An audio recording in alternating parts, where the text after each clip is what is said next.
I know what that music means. It could mean just one thing. Ask Coach Carol right here on The Pulse. And Coach Carol, how are you today? I am awesome. How are you? You look awesome. You really are. You always have a lot of vigor and enthusiasm, but today, in particular, it must have been that Rocky Mountain air in Colorado. Oh man, that was amazing. But I'll tell you, I don't know if it was the craziness or the time change or whatever, but I just couldn't catch up. And then I ended up yesterday afternoon taking a nap because I said, okay, this is crazy. So I think that kind of readjusted me finally. So you made up for lost sleep, huh? Made up for lost sleep, but yeah, it was a lot of fun. Flew out to Colorado on Friday. So what was the purpose of the trip? I was meeting up with a new mastermind group that I'm in. So the coaching program that I was in that brought me to New York to promote my book, right, has a lot of authors and experts from all over the world.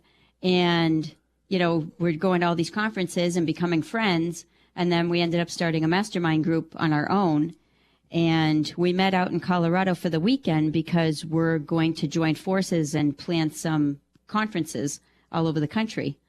So we were brainstorming names and getting to know each other better and figuring out some common threads between what each of us does. And it was pretty neat. So we're looking forward to it. Now, so for the uninitiated like myself, what does that mean exactly, mastermind?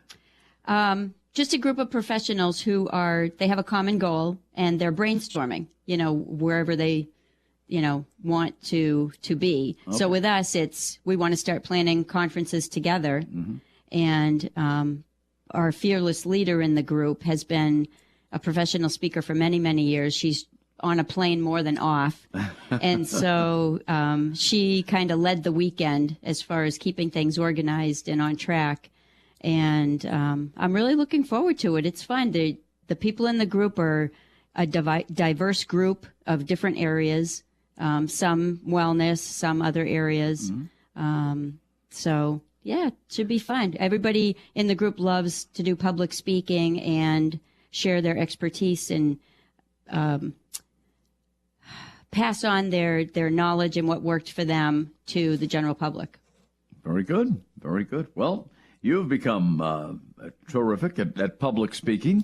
Thank you. And are in demand now, and not only on this show every other week, but all over the place. It's fun. Yeah, it is. And so your primary interest, for those who are not familiar with Coach Cail Phillips, award-winning author of the book 52 Simple Ways to Health.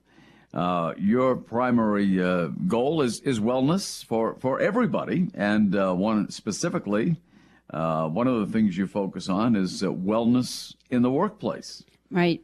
I love wellness in the workplace. I like to use the term employee wellness, but that also just speaks to the employees. And I like to bring the employers into it too, because it needs to have that whole company culture of wellness. So worksite wellness really does cover it. Well, that is true. I mean, it's, is that a new phenomenon, or is that something that's been going on for a while? Well, it's been going on for a while. And in 2004 or 5, I was working for the state of New Hampshire. Mm-hmm. And then Governor Lynch issued an executive order that he wanted every state agency to assign a wellness coordinator to promote health and wellness to state employees and their families, because, he saw the need for worksite wellness and reducing costs, increasing productivity, but also taking better care of your employees. And the commissioner at the agency I worked for offered me the position. And that's kind of the time that I switched over from all fitness to overall health and wellness and worksite wellness. I started putting seminars together for the employees and just fell in love with being able to reach more people with the message of overall health. So everything in your life affecting your health. And even though exercise and diet are important, there are a lot more things to health and wellness. So, sleep and stress management and life balance. And so, really helping people start making the small steps that get the ball rolling, which are more sustainable than trying to make big changes all at once. Now, in your case, when Governor Lynch got this program going, I mean, the governor has always been in great shape, always very athletic. Governor Lynch, I'm talking about. And, he was oriented toward fitness. I mean, he was fit himself. And there are some CEOs, I'm sure, that aren't. And so they might be more a little bit more reticent about bringing in a program like this if they're not really health and wellness advocates. Right. Everybody's all over, the spectrum. What I find most of the time that I need to educate companies on is the value of wellness, because there are those people who, for whatever reason, they're not healthy. They don't feel like they're a good example for the employees. But also, if they get to know how much money they're losing every single day due to unwellness, the numbers are really significant. And it was very difficult before 2007, 2008 to quantify wellness, because companies would say, well, prove to me that this is a good investment. And before then, we really didn't have, all the data. And they did massive studies during those 2 years. And not only did we discover that it was a great investment, not an expense, but the return was huge. So for each dollar invested in a worksite wellness program, companies on average see a return of $2 to $6 in as little as 2 to 5 years, which is huge. And the companies that are voted the best to work for, which typically have a more relaxed atmosphere, a better culture of wellness, sometimes are reporting a return of $8 for every dollar invested. But it needs to be done correctly. Obviously, if you don't have an effective wellness program, you're not going to see the return. And what happened was, over time, when companies weren't seeing a return, they were kind of throwing the baby out with the bathwater, saying, well, wellness isn't a good investment. We're not seeing a return. So then they did more studies, because wellness is common sense. It's common sense that if you have somebody who's healthy and productive at work, they're going to help the company become more profitable than somebody who's very unhealthy, unproductive, people who are dealing with major health problems. So, once we saw that, it would be more easily quantified, then we could move forward with educating the companies on just how much. So, for example, the studies showed that on average, if a company doesn't have a worksite wellness program, they're losing $3,500 a year per employee. Wow. So if you do the math, it becomes very significant. So overall, companies across the United States are losing $153 billion a year on unwellness. Well, you get to the point where you hear these big numbers all the time and they really mean nothing to you personally. But if you sit down with a business owner and do the math and say, okay, for example, if you have 100 employees, you don't have a wellness program, you're losing $3,500 a year per employee. And by the way, smokers are $5,500 a year. And people with heart disease can be $9,500 a year. So based on the $3,500, you take 100 employees, that company's losing $350,000 a year that they don't even realize they're losing. So they might look at a worksite wellness program and say, well, we really can't afford that. But the truth is they can't afford to not have one. So the program is designed to minimize that loss as much as possible. So in the example of the company with 100 employees, if they implement a worksite wellness program and it helps reduce costs and improve health by only 10%, that's $35,000 a year that they just saved. And obviously you want it to be better than that. But, as you can see, the numbers can be huge.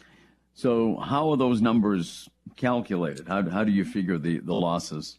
What they did was they looked at every possible component, higher health care costs.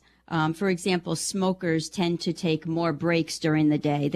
They take longer breaks than they're supposed to. They're out sick more often. Studies have proven that they get colds more often, which makes sense because the body's always struggling to be healthy. So they more employee turnover with employees who have to take medical leave or they have to leave altogether. And just replacing an employee is calculated at 30% of their annual salary every time you have to replace an employee. Mm-hmm. So they looked at just everything that they could factor in because they wanted to quantify it, because it isn't always easy with wellness. And they actually think that these numbers are conservative because we don't have the crystal ball that shows us, for example, a company implements a worksite wellness program, and 6 months later, John Smith didn't have a heart attack because he started following some of the things in the program. Mm-hmm. Whereas if it wasn't there, maybe he was, just on the border of that happening. Sure. So it's, it's interesting. One of the analogies that I like to give is, what if you started a company and you decided to use all robots for the production, which is now a reality in the United States. We do have companies where robots are doing the work. Well, you're not going to invest all the money in these new robots and not have a maintenance program for them. You're not just going to let them, get older and break down and not fix them so that the work's not being done. And it's the same way with people. And some companies may say, well, it's not really my job to take care of the employees and help them be healthy. But the fact is, if you don't, you're going to be losing more money. So, and, it improves the culture. When employees feel like they're cared for, there's more loyalty and they work harder. So it's a win-win. Now, some people would say, these wellness programs, which are terrific, they might only apply to businesses with a lot of employees and not small businesses. Is that what you find, that it's more larger businesses that get involved with these programs? Well, it is. They get more involved, but that's where you get back to the smaller companies. They think that they can't afford it. But most of the time is they don't realize how significant the numbers are. So, for example, I was talking in a group about the expense of the $3,500 a year per employee on average.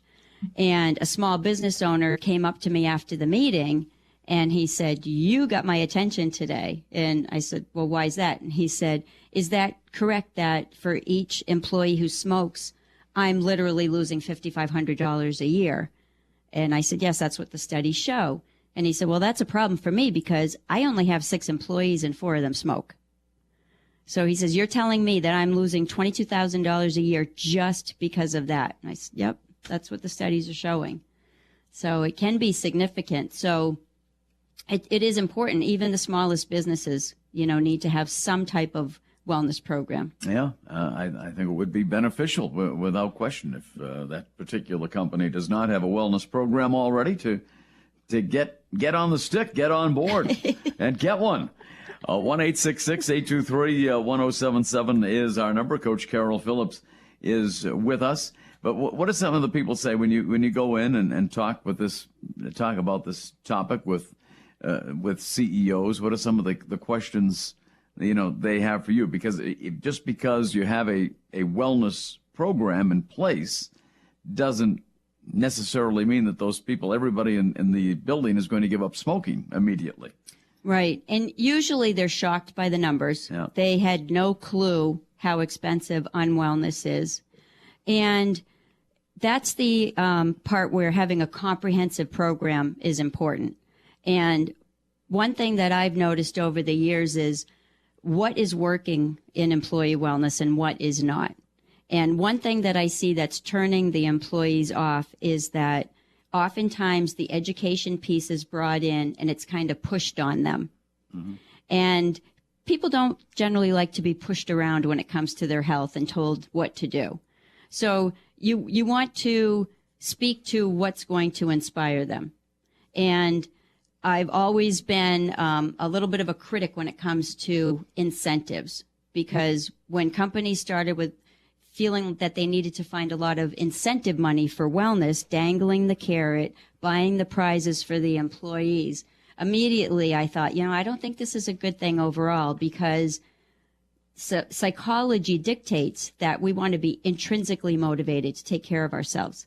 And when we're using external forms of incentives, over time, people get tired of that. And that's what's happening now, is employees are getting tired of that.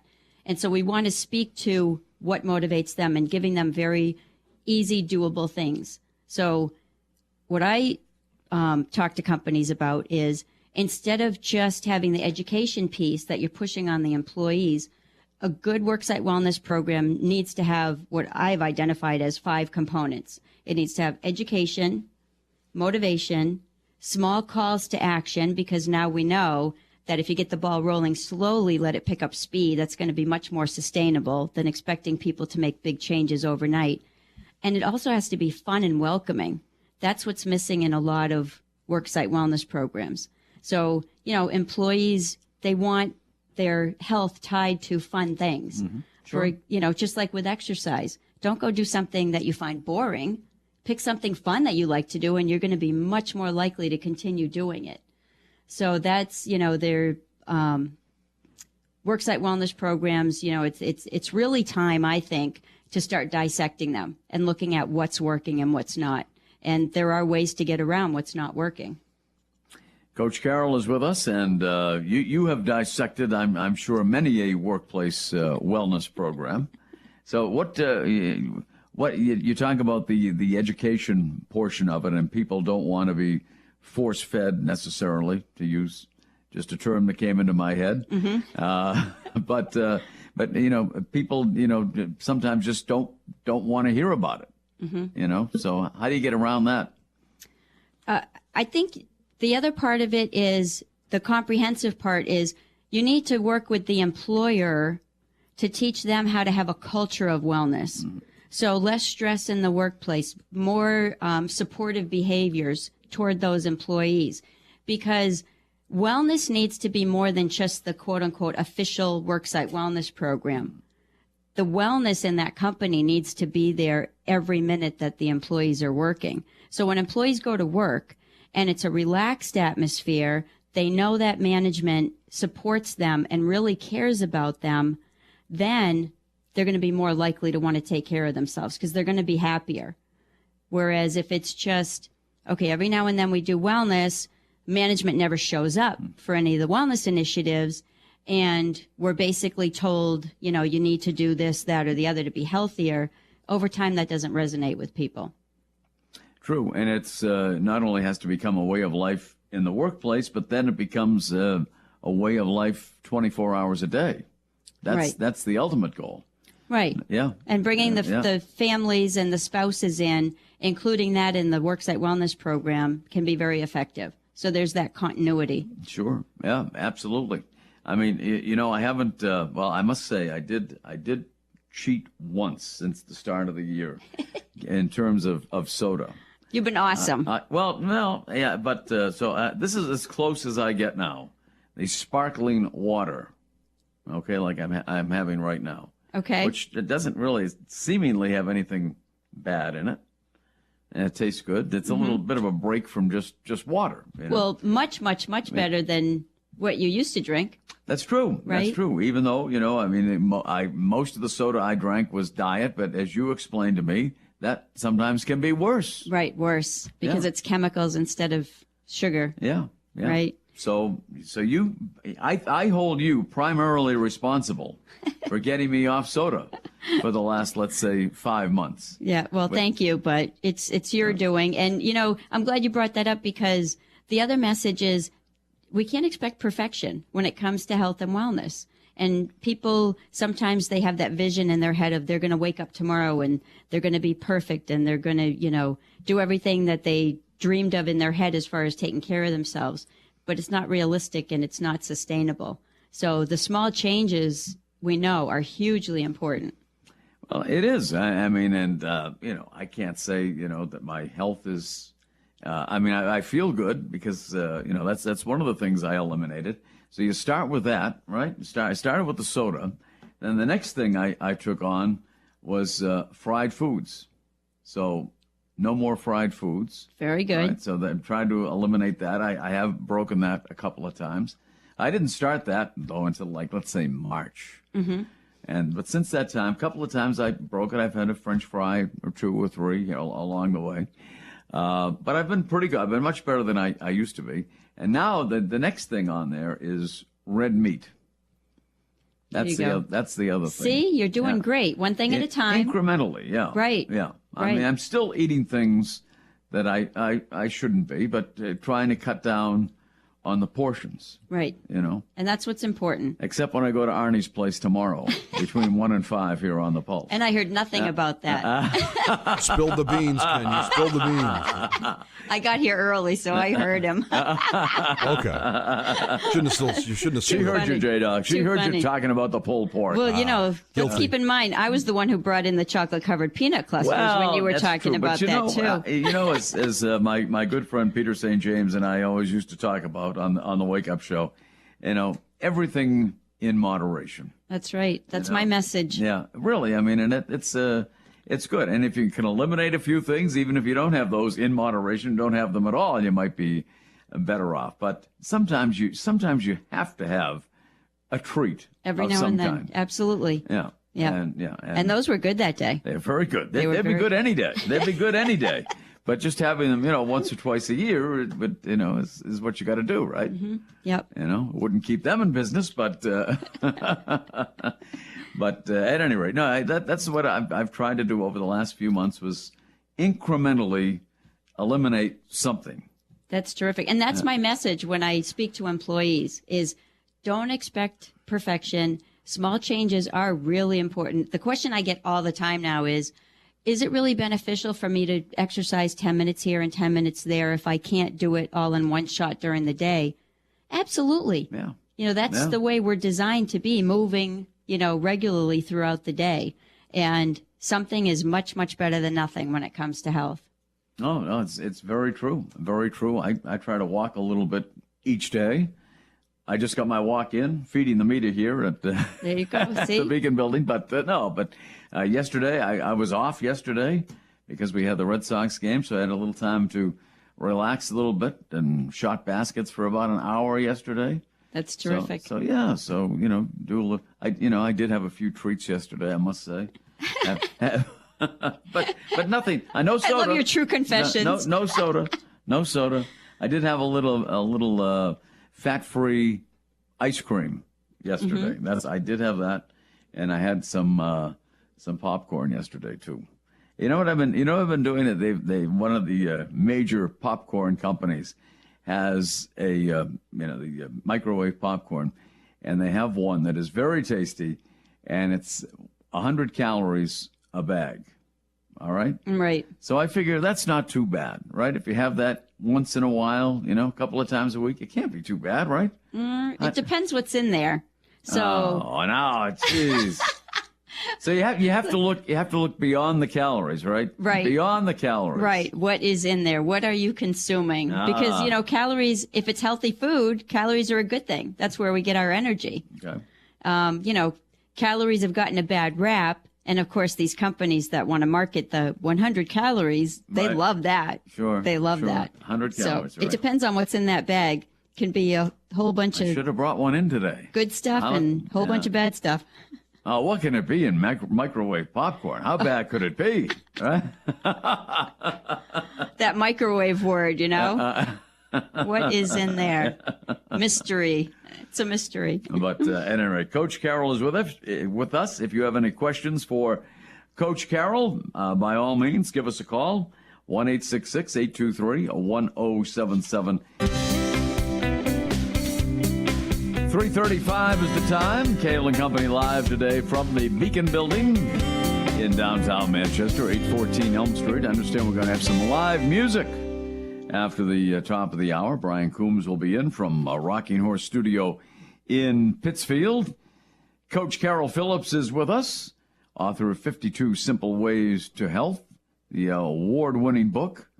And during the break, we were talking about some of the mistakes that companies have made over the years in implementing wellness plans. Right. Some of the common mistakes that they make. Well, I think one of the biggest mistakes, I kind of joke that this is a divorce that never should have happened, is that, years ago it was always health and safety was together in companies. Mm-hmm. Yeah.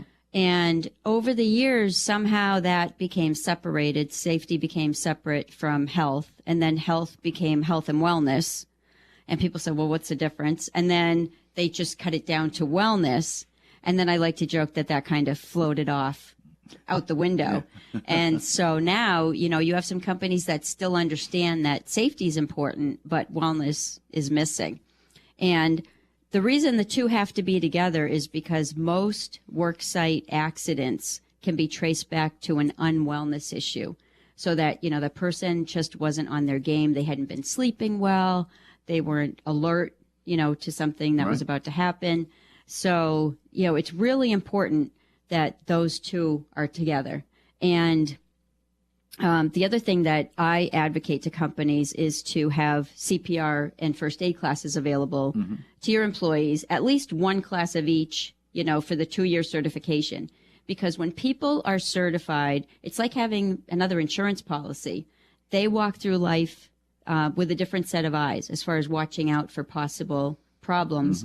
Sure. They can be great advocates if there's an accident while you're waiting for 911 to arrive. It can mean the difference literally between life and death for one of your employees.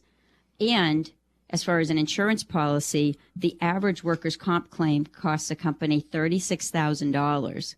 So, just to spend under, just a few $100s or under $1,000 to have several of your employees certified can be huge. Yeah. So safety and health need to come back together. Okay. So safety is not being stressed as much as it once was then. I think because, during the recession and jobs being cut and looking for ways to save money, some companies that used to have a full-time person for safety don't anymore. And, that's really important because you look at the big picture, it can save a lot of headaches. Absolutely. Absolutely so. Coach Carol is with us. If you have any questions for Coach Carol, she'll only be here for a limited time. 1-866-823-1077 is our number. I want to find out more about Colorado. And your trip to Colorado, which I know wasn't a long one. I know you weren't out there for had you been there before? It was very quick. No, my first time. Yeah. My first time in the Rockies. Yeah. Oh, we stayed at the YMCA resort of the Rockies. It's in Estes Park, Colorado. Oh. Just a gorgeous place. Lots of cabins where you can, like our cabin slept 10 people. Wow. And so we just had a lot of food and a lot of wine over the weekend and working. That's not such a bad thing. It was just tons of fun. The view was absolutely phenomenal because the weather was gorgeous and we had beautiful mountains around us. And then in the middle of it were some mountains that were just not just snow capped, but they were just totally filled with snow. Really? Covered with snow. People still skiing out there?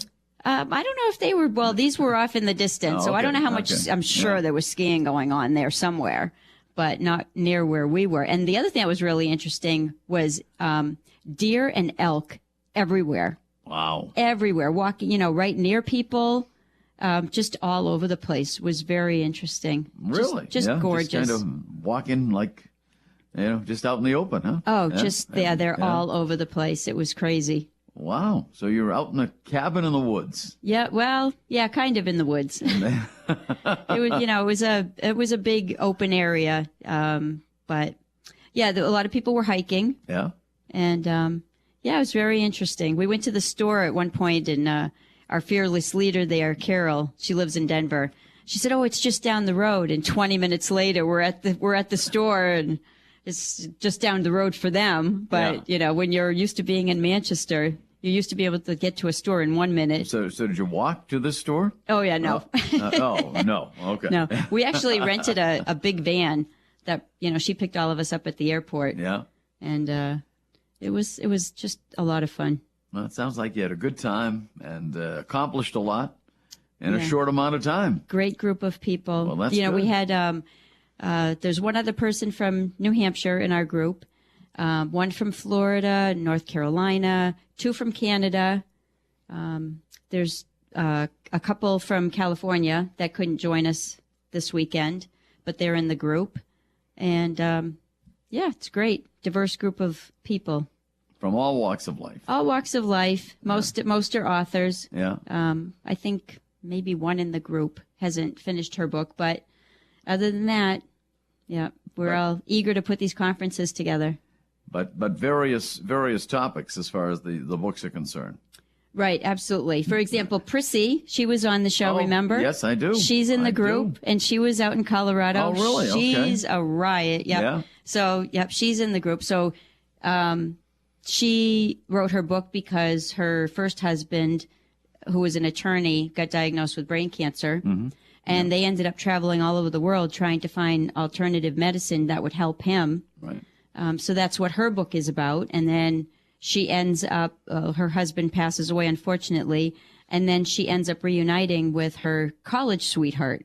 Yes, yeah. So, that's her story. And then, who I call our fearless leader, Valda, she's by trade a registered nurse, but she became a public speaker and an expert on sex. So she's talks about sex and travels all over the country all the time. Not such a bad thing. Doing all kinds of conferences and speaking events and workshops.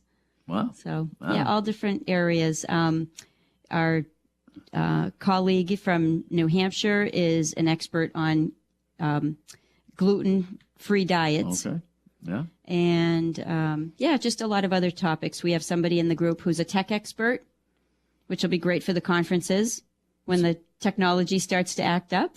So it is a most diversified group then. Yes, very diverse. And one person in the group, she does energy work and, helping, come to a better place, getting some negativity out of your body. And she did a little mini session with us on Saturday night, which was fun. Yeah. The only thing that killed me was we were up until 12:30, which in my brain, Eastern time was 2:30, okay. And I'm a morning person. So that was but tough. Not that early in the morning. But right, exactly. So, or late at night, depending on how you want to look at it, I suppose. Yeah. So, and Carol, the person who lives in Denver, she's a caregiver expert. Okay. She cared for 3 family members for 12 years. Wow.